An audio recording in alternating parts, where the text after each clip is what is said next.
Bonjour à vous tous qui nous rejoignez dans notre nouvelle émission de BD Mag. Alors aujourd'hui nous sommes à Paris et plus précisément à la Madeleine. Alors vous allez me dire qu'est-ce que je fais à la Madeleine? Eh bien tout simplement parce que nous allons aller à la Pinacothèque de Paris. Alors qu'est-ce qu'une pinacothèque? Alors une pinacothèque c'est un musée où on regroupe des arts picturaux. Alors il faut savoir que tout ça pour vous dire qu'en ce moment à Paris a lieu une exposition sur Hugo Pratt et ce jusqu'au 21 août. Donc on perd plus de temps et on va la découvrir ensemble.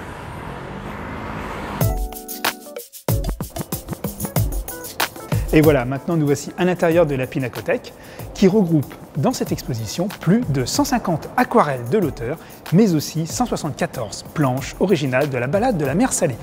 Alors il faut savoir que Hugo Pratt a créé le personnage Corto Maltese en 1967, mais ça je pense que vous le saviez déjà. Et le plus simple c'est quand même de découvrir ensemble cette exposition.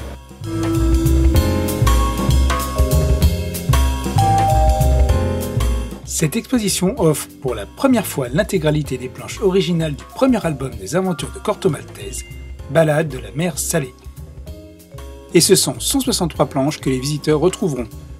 On est loin du personnage légendaire qui fera sa renommée. Vendu à 5 millions d'exemplaires à l'époque, il déclencha chez Hugo Pratt l'envie de lui faire vivre d'autres aventures.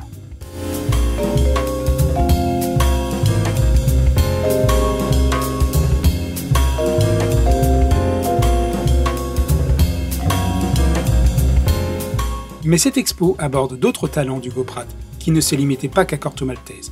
Plus de 150 aquarelles sont présentes dans la Pinacothèque, dont la plupart peu connues du grand public.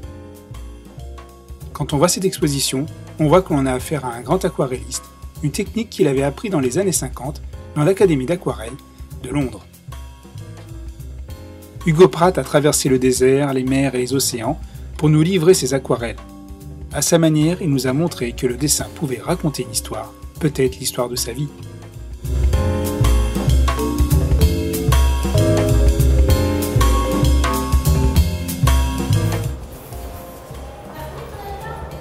Voilà, quand on sort de cette exposition, on peut être que ému par tant de talent et de beauté. Mais bon, notre émission ne s'arrête pas là, et on découvre ensemble les sorties d'albums de cette semaine. C'est parti!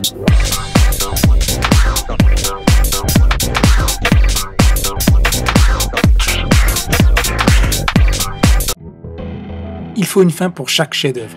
Et là, Naoki Urasawa nous livre une fin époustouflante dans le 8e tome de Pluto, à ne pas rater.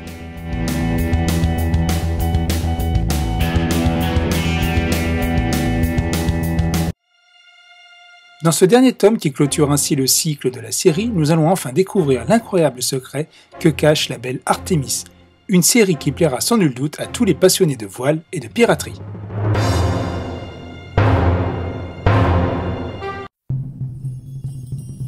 L'action se passe à Bangkok et notre héros doit retrouver Lord Yamashita, trésor disparu à l'issue de la Seconde Guerre mondiale.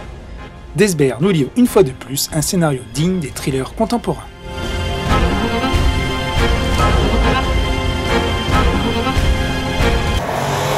Et voilà, je sors enfin de la Pinacothèque, c'était très sympa. Donc je vous rappelle que l'exposition a lieu jusqu'au 21 août prochain. Alors notre émission est maintenant terminée, je vous rappelle le principe, www.bdmag.fr pour découvrir nos anciennes émissions et éventuellement les prochaines. A plus tard, salut!